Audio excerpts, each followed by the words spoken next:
Good day, my fancy friends. My name is Topnotch, and welcome to another Five Nights at Freddy's theory.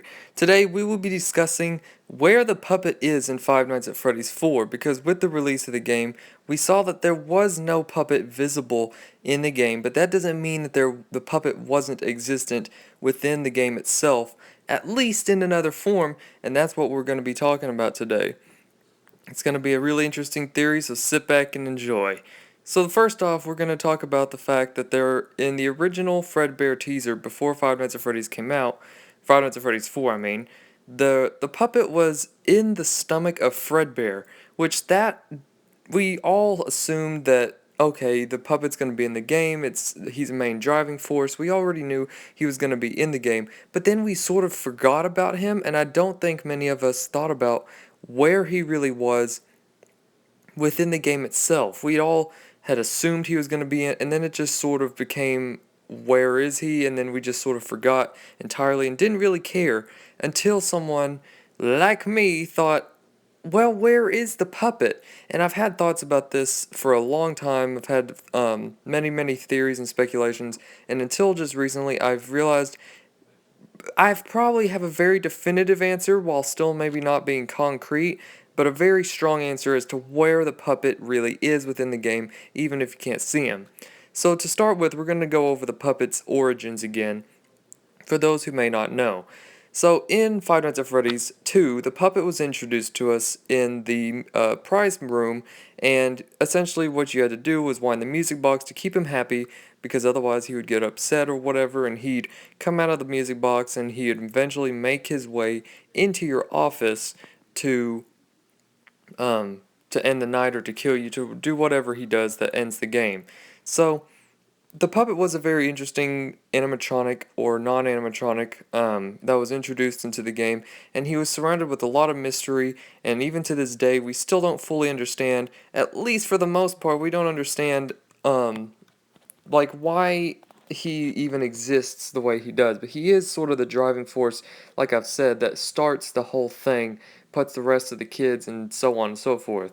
Um, so moving to Fredbear's Diner as to why he exists. So as we all have figured out by now, the puppet existed since Fredbear's Diner, as is evident by many other theorists, especially Matt Pat himself, who talks about the small scale establishment and the crying child and the fact that because the puppet seems to be the original murdered kid who started it, then it only makes sense that it started way back in the very beginnings when the purple guy, or more like the pink guy, struck first.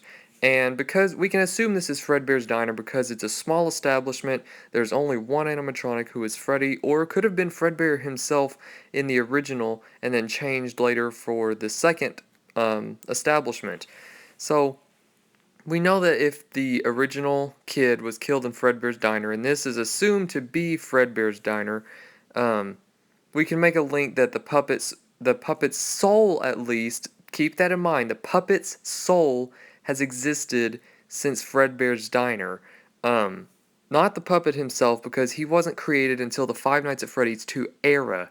And that's very important to keep in mind throughout this theory, is that the puppet wasn't created or had life as the puppet's form until Five Nights at Freddy's 2 when it was made, because it wasn't even built and from the first one, it wasn't built in the second establishment, it was in the Five Nights at Freddy's 2 establishment, or in other words, the third, that the puppet was finally introduced, and where the puppet's original kid's soul finally was able to find a place to be presented to us.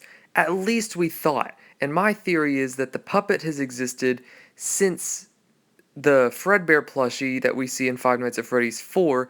At least his soul had a place to reside until he could become the actual puppet that we know and love today. So, we know that there are two similarities between the puppet and Fredbear plushie. I'm going to be talking about them. First off, the puppet seems to be a parental figure as far as the animatronics go, because in this Five Nights at Freddy's 2 minigame, Give Gifts and Give Life, we play as the puppet, and he goes around to all four of the dead kids, and he gives gifts to all the kids. What they were, we don't know, but we know that he's trying to give gifts to dead kids. And Then immediately after, you have to give life to these kids, and the puppet is what creates the excuse me, the other four animatronic souls in the suits. So these are the 5 kids that were murdered. They became the puppet and the other 4 animatronics, and not the 4 animatronics in Golden Freddy as we've assumed.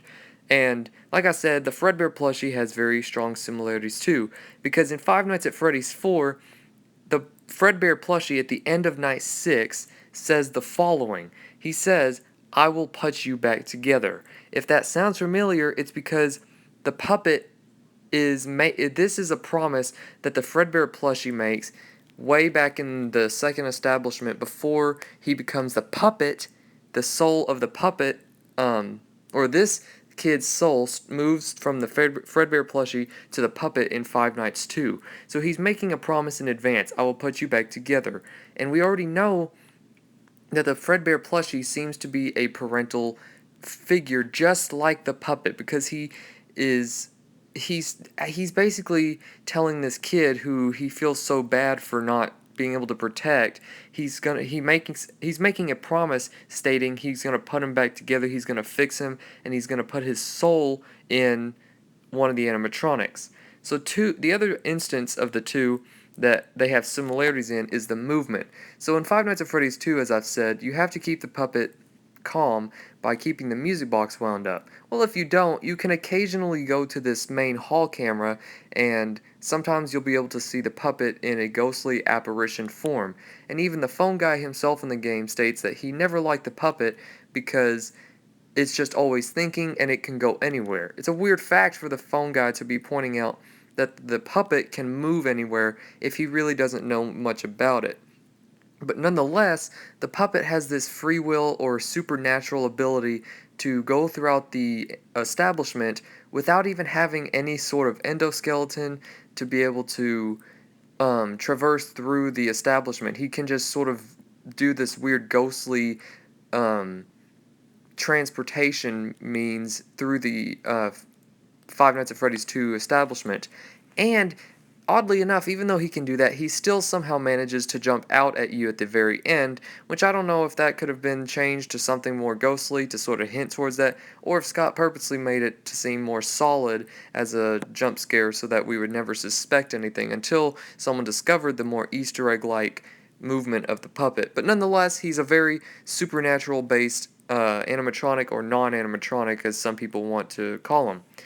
Seem familiar? That's because the Fredbear plushie has very similar movement. Throughout the Five Nights at Freddy's 4 minigames, the Fredbear plushie seems to somehow be able to just move all throughout these places throughout the minigames without even having any way of being able to move, especially the fact that he, in one of the parts, ends up being in the flower. And that's just not normal. No, you cannot just have the plushie there. So the Fredbear plushie is being this parental figure by sort of watching over this kid because he knows he's scared. So he's not only watching over this kid, but he also shares very similar traits, such as the parental figureness with the puppet, as well as being able to have the supernatural ability to traverse through all these different locations without the assistance of anyone or anything, which is just so weird to think about.